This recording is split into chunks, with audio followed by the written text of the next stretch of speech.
Dale Carnegie studied the most successful people in history. He found they all shared one skill that schools never teach. Wait, what skill is that? The ability to make people genuinely like them. This book has sold over 30 million copies since 1936. 30 million? That's insane. It's created more careers, saved more marriages, and built more fortunes than any other book. Okay, I need to hear this. Welcome to the show. I'm Emma. And I'm Jake. Today we're diving into How to Win Friends and Influence People by Dale Carnegie. I've heard about this book forever. Everyone says it's a classic. It's the #1 best-selling self-help book of all time. And here's what's wild. It was published 90 years ago, but the principles still work today. Why is that? Because human psychology hasn't changed. Carnegie discovered timeless truths about what makes people like us, trust us, and follow our lead. So this isn't just about being friendly? No, it's about influence. The kind of influence that gets you promoted, helps you close deals, and builds lasting relationships. That sounds like a skill everyone needs. Exactly. We're going to cover the 6 most powerful principles from the book. And you can start using them tonight. So why did Carnegie write this book? He was teaching public speaking courses in New York. But his students kept asking for something different. What did they want? They wanted to know how to deal with people, how to make friends, how to influence their bosses, how to win people over. That makes sense. You can be the smartest person in the room, but if people don't like you, it doesn't matter. Exactly. So Carnegie spent years researching successful people. Presidents, business leaders, famous speakers. He wanted to find the common traits. And what did he find? They all had one thing in common. They made people feel important. That's it? That's the foundation. Everything else builds from there. Okay, so how do we actually do that? Let's start with principle #1. Become genuinely interested in other people. Wait, so the secret to being interesting is to be interested? Exactly. Carnegie found that the most liked people aren't the most interesting. They're the most interested. I've definitely noticed this. When someone asks me about my work and genuinely listens, I leave thinking they're brilliant. And they barely said anything. They just asked good questions. That's powerful. Carnegie gives this perfect example. Oh, is this about the dog example? Right, exactly that one. Why do people love dogs so much? Because they're genuinely happy to see you. Dogs show pure, unconditional excitement when you walk in the door. Now imagine if you greeted people with that same genuine enthusiasm. They'd be drawn to me. That's the principle. Okay, what's next? Principle 2. Remember people's names. I'm terrible at this. Most people are. But Carnegie says a person's name is the sweetest sound in any language to them. Because it's their identity? Yes. When someone remembers your name, it signals that you matter to them. And when they forget? It feels like you weren't important enough to remember. That stings. Carnegie studied successful politicians and executives. They all remembered names. Like who? Franklin Roosevelt could remember the name of every mechanic who worked on his car. That's impressive. How do I get better at it? Carnegie recommends repeating the name 3 times in conversation. And if it's unusual, ask them to spell it. That forces you to pay attention. Exactly. Now let's talk about principle 3. Make people feel important and mean it. How is this different from flattery? Great question. Flattery is insincere. People can smell it a mile away. So what's the alternative? Honest appreciation. Carnegie says the deepest craving in human nature is the desire to be appreciated. Everyone wants to feel like they matter. Yes. But most people walk around starving for it. So how do you give honest appreciation? Notice what people are proud of. Maybe they worked hard on a project, or they have a skill you admire. And then you acknowledge it. Yes. But you have to mean it. If I'm faking it, they'll know. That's the key. This is a mindset shift. It is. Carnegie says everyone you meet is fighting a battle you know nothing about. When you recognize that, appreciation becomes natural. I like that. What's principle 4? Win arguments by avoiding them. Wait, what? Don't argue. Carnegie says you cannot win an argument. But if I'm right? Even if you're right, you lose. How? Because you've made the other person feel inferior. They might admit defeat, but they'll resent you for it. I've won arguments and lost relationships.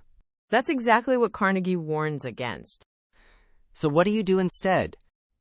Seek to understand. Ask questions. Find common ground. That sounds hard. It is. But Carnegie says the only way to get the best of an argument is to avoid it. What if they're clearly wrong? Let them save face. You can influence their thinking without making them feel stupid. That's a skill. It's one of the hardest ones in the book, but it's also one of the most powerful. Okay, what's the last principle? How to change people without giving offense. That sounds impossible. It's not. But it requires finesse. What's the secret? Begin with praise. Then call attention to mistakes indirectly. Can you give an example? Sure.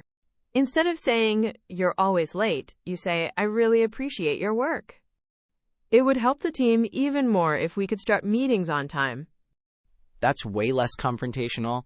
Exactly. Carnegie also recommends talking about your own mistakes first. Why? It makes the other person less defensive.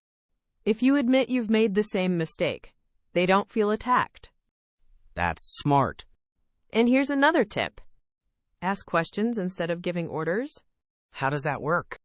Instead of saying, "Do this," you ask, "What do you think about trying this approach?" It gives them ownership. Yes. People support ideas they help create. This is all about making people feel respected. Exactly. The goal isn't to be right. It's to be effective. Okay, so how do I actually use this stuff? Like, starting today? Let's break it down into daily actions. First one, genuine interest. In my next conversation, I'll ask one follow-up question. That's it. Most people don't even do that, do they? They just wait for their turn to talk. Guilty as charged. Same here. But if I ask just one follow-up question, people will notice I'm actually listening. Exactly. What about names? Tonight, I'll practice with one person and repeat their name 3 times in the conversation. Won't that sound weird? Not if I do it naturally. Like, "Hi, Sarah. Nice to meet you, Sarah. Sarah, what do you do for work?" Perfect. Next, appreciation. I'll find one thing to genuinely appreciate about someone today. Maybe a coworker handled a tough situation well, and I'll tell them I noticed. People don't do that enough. No, they don't. But when you do, it stands out. What about avoiding arguments? Here's a trick. When someone disagrees with me, I say, "I see your point. Help me understand why you think that." That's disarming. Because I'm not conceding, I'm seeking to understand. Right. And the last one, changing people without offense. Next time I need to correct someone, I start with what they did right. Praise first. Then gently point out the issue. They'll be way more receptive that way. These are all simple. They are. But simple doesn't mean easy. Why not? Because they require me to think about other people first. Most of us are focused on ourselves. That's the shift Carnegie is asking for. That's the whole book? You know what strikes me about this book? What's that? It's not about manipulation. Some people think these techniques are fake or sleazy. I get that. But Carnegie is clear throughout the book. You have to mean it. Genuine interest, genuine appreciation. Exactly. If I'm faking it, people will see through me instantly. So it's really about changing your mindset. Right. It's about recognizing that everyone wants to feel valued. And when I make them feel that way, they respond positively. That's the power of influence. I also love that this works everywhere. At work, at home, with strangers. Carnegie actually talks about that. These principles work on anyone because they're based on human nature. Exactly. And human nature hasn't changed in thousands of years. That's why a book from 1936 still works today. 90 years later, and it's still the #1 self-help book. That says everything. It does. These principles are truly timeless. All right, let's recap. Hit me. Principle 1. Become genuinely interested in other people. Be interested, not interesting. Principle 2. Remember people's names. It's the sweetest sound to them. Principle 3.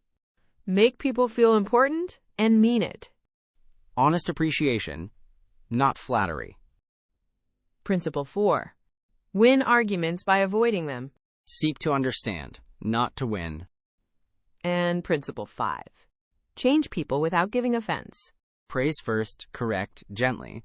These 5 principles have shaped more successful careers than any business school. Because people skills matter more than technical skills? In the long run, yes.